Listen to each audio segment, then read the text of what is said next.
شعر نمبر 9۔ تازہ انجم کا فضائے آسمان میں ہے ظہور، دیدہ انسان سی نامحرم ہے جن کی موج نور۔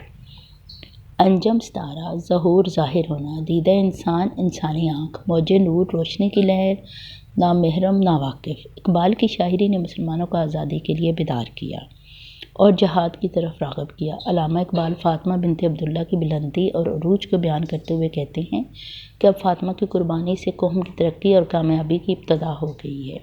اقبال نے ملت کو وسیع و عریض آسمان قرار دیا ہے اور فاطمہ کو اس آسمان میں ابھرنے والا روشن ستارہ قرار دیا ہے جو عالم اسلام کو اپنی روشنی سے منور کر رہا ہے اور اس کی چمک ساری دنیا میں پھیل رہی ہے۔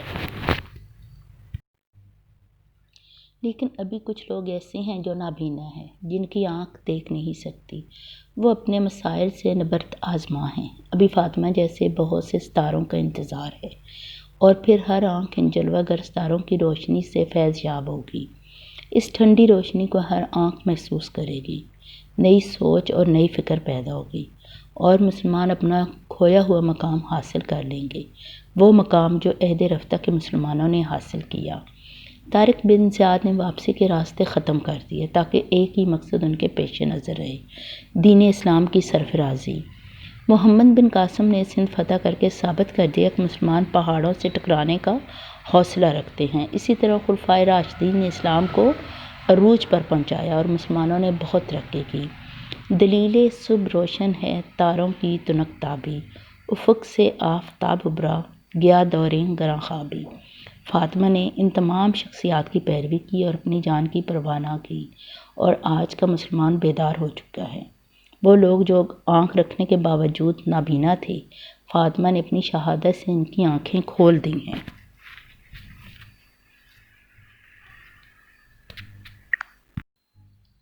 اب ایک نیا دور، ایک نئی صبح روشن ہوگی، اٹھ کے بزم جہاں کا اور ہی انداز ہے، مشرق و مغرب میں تیرے دور کا آغاز ہے۔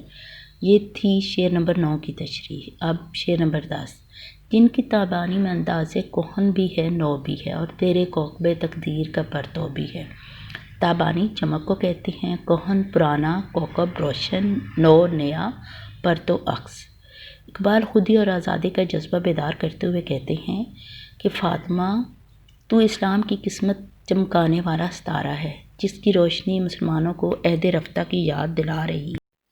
وہ مسلمان جنہوں نے اپنی جانوں کا نذرانہ پیش کیا، ترقی اور کامرانی کی نئی راہیں متعارف کرمائیں۔ آج تیری شہادت نے سوئے ہوئے ضمیروں کو جگا دیا ہے۔ تیری شہادت ترقی اور کامیابی کا درس دے رہی ہے، خواب غفلت سے قوم کو بیدار کر رہی ہے۔ 10 سال کی عمر میں جس طرح فاطمہ نے جذبہ جہاد کو سمجھا اور اس کے اندر شہادت اور جہاد کی لگن پیدا ہوئی، اسی جذبے نے تمام دنیا کو روشن کر دیا ہے۔ اب وہ وقت دور نہیں کہ جب قوم ایک دفعہ پھر بام عروج پر ہوگی۔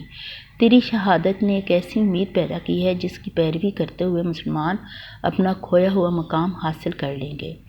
فاطمہ تیری شہادت عمل کا پیغام دے رہی ہے، کیونکہ رکنا موت کی علامت ہے اور چلنا زندگی کی علامت ہے۔ فاطمہ نے زوال پذیر قوم میں شہادت کا جذبہ بیدار کر دیا ہے۔ اب قوم تعمیر اور ترقی کی طرف گامزن ہوگی۔ فاطمہ نے اپنے بزرگوں کی لاج رکھی، اب انقلاب کی ابتدا ہو گئی ہے۔ فاطمہ نے آزادی کی شمع روشن کر کے چاروں طرف بکھیر دی ہے۔ کھول آنکھ زمیں دیکھ، فلک دیکھ، فضا دیکھ، مشرق سے ابھرتے ہوئے سورج کو ذرا دیکھ۔ عمل سے زندگی بنتی ہے جنت بھی جہنم بھی، یہ خاکی اپنی فطرت میں نوری ہے نہ ناری ہے۔ یہ تھی شعر نمبر 10 کی تشریح۔ اب ہم اس کے کوسچن آنسر کریں گے۔ سوال نمبر 1، برسے ہوئے بادل سے کون مراد ہے؟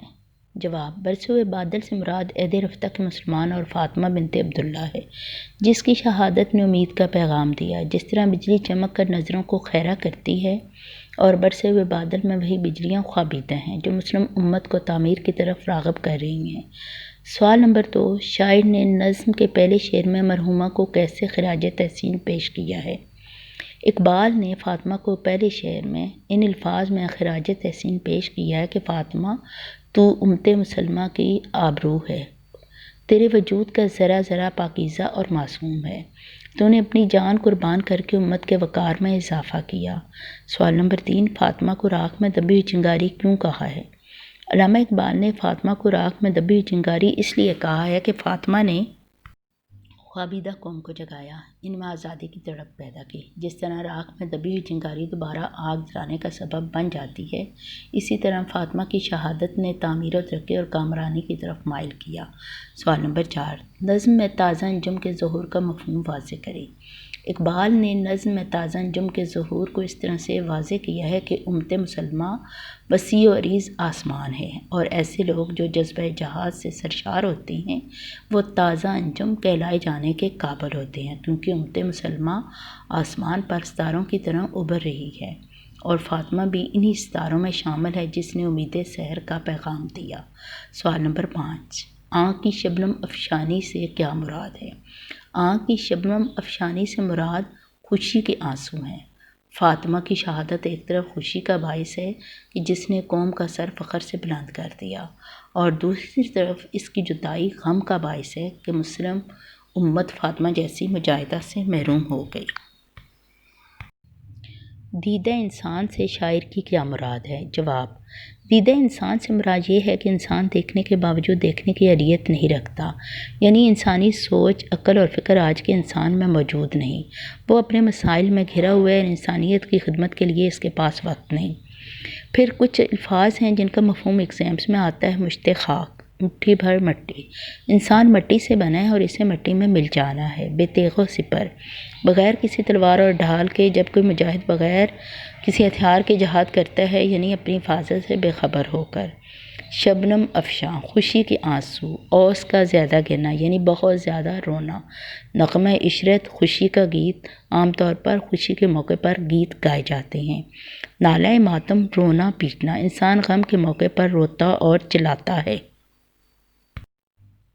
دیدہ انسان، دیکھنے والی آنکھ، انسان آنکھ رکھنے کے باوجود انسانیت کے لیے نہیں سوچتا۔ فاطمہ بنت عبداللہ کی تشریح اور سوال و جوابات کا اختتام ہوتا ہے۔